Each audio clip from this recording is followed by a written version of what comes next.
um zapzinho que está guardado para você aqui. Tô doido para te passar uma pergunta de uma garota Hum, lá de Carangola. É a Manu que vai falar com você. Vamos ver? Vamos lá. vamos. Oi, Braulio. Oi, Caião.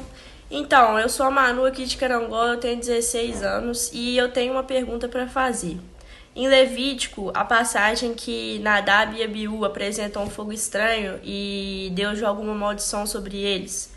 O que seria esse fogo estranho e por que teria essa maldição? Porque quando você lê desse jeito, parece que Deus é mau. E eu acredito que não seja isso. Eu acho que pode ser uma metáfora, mas eu queria saber o que vocês têm para falar, porque eu não sei, né? Ô, minha filhinha, Manu, né? Manu lá de Manu, Carangola. Manu Eu de conheço Carangola. Carangola, interior de Minas. Eu também já preguei em Carangola mais de uma E você vez. viu ela falando: ô Caio, eu tô aqui de Carangola, sou a Manu, com aquele sotaque bem mineirinho mesmo, É, bonitinho. vermelhinho lindo. Apaixonei com a Manu. É, olha só, Manuzinha, Nadab e Abiú, eu tenho até um livro escrito a respeito deles, chamado Uhum. O Caminho do Fogo. Está disponível aí na Prologos, tem um negócio do meio que você... Está aí? Tá O aqui, é só Caminho do digitar Caminho do Fogo. Tá vendo aí, ó? Fogo. Estou vendo, Digitei aqui agora o Caminho do Fogo. aham. E aí, ele aqui, ó. Tá ali, ó, esse aqui. Editora Paulus. Pronto. Viu? É sobre Nadab, Abiú, o fogo estranho, tudo isso. Esse é um livro que está cada dia mais atual. Eu gostaria de recomendar a você, Manu, que o lesse. Ele é muito pedagógico, rico, psicológico, nos ajuda a entender o que estava acontecendo naquele tempo e naqueles dias. Agora, o que aconteceu ali não é metáfora, foi aquilo mesmo. Só que o fato de que os personagens que são justiçados no Velho Testamento, eles não são necessariamente pessoas que, do ponto de vista espiritual, foram, por exemplo, para algum lugar de calamidade. Às vezes aquilo é só a disciplina histórico-circunstancial, mas o indivíduo que serviu de exemplo para não fazer mais aquilo, que o que era aquilo?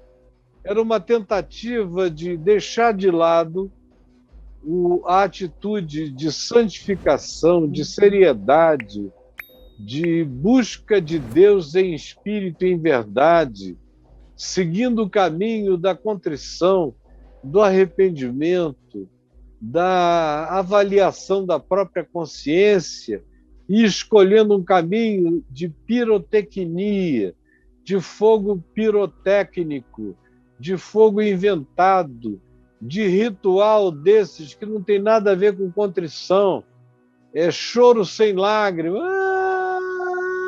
escurece o auditório e todo mundo fica... Mas não tem ninguém chorando, não tem ninguém arrependido, não tem ninguém quebrantado, não tem ninguém fazendo revisão de vida, não tem ninguém disposto a mudar, não tem nada disso. É só show. Eles eram promoters de um show de fogo pirotécnico para substituir o fogo verdadeiro no altar de Deus. E o que aconteceu com eles foi um exemplo, foi uma manifestação de pedagogia primitiva. Aquilo não aconteceu ontem, aquilo aconteceu há mais de 3.000 anos atrás, 3.300 anos atrás, no meio de uma consciência primitiva, de um povo primitivo, peregrinando pelo deserto, as únicas pedagogias que eles entendiam sobre o significado do essencial e do artificial era aquilo ali. Moisés já vinha insistindo para eles não brincarem disso, até que naquele dia o juízo de Deus os traga, os engole, fogo do céu cai sobre eles, de modo que significa o quê? Que o fogo caiu, eles morreram e acordaram no inferno? Não. Muitos daqueles caras, o fogo caiu, eles morreram, acordaram no céu. Então, e não é porque Deus seja mau. Quem estava sendo mau eram eles. E o amor de Deus é maior do que o juízo. Eles receberam o juízo, mas a misericórdia é maior do que o juízo. Quando vocês virem essas calamidades do Velho Testamento, não escatologizem a expressão do que aconteceu, porque aquelas coisas nos foram escritas, como disse Paulo, para servirem de exemplo para nós de um outro tempo, de uma nova consciência. Elas estão ali como exemplo pedagógico praticamente tosco, grotesco, veemente, para a gente aprender o significado entre o precioso e o vil, entre o verdadeiro e o artificial. Mas aquele tempo passou. E aí você pode evocar até o que aconteceu com Ananias e Safira lá em Jerusalém, quando eles mentiram, enganaram, guardaram dinheiro, disseram outra coisa. Eles morreram por quê? Porque não deram o dinheiro todo? Não.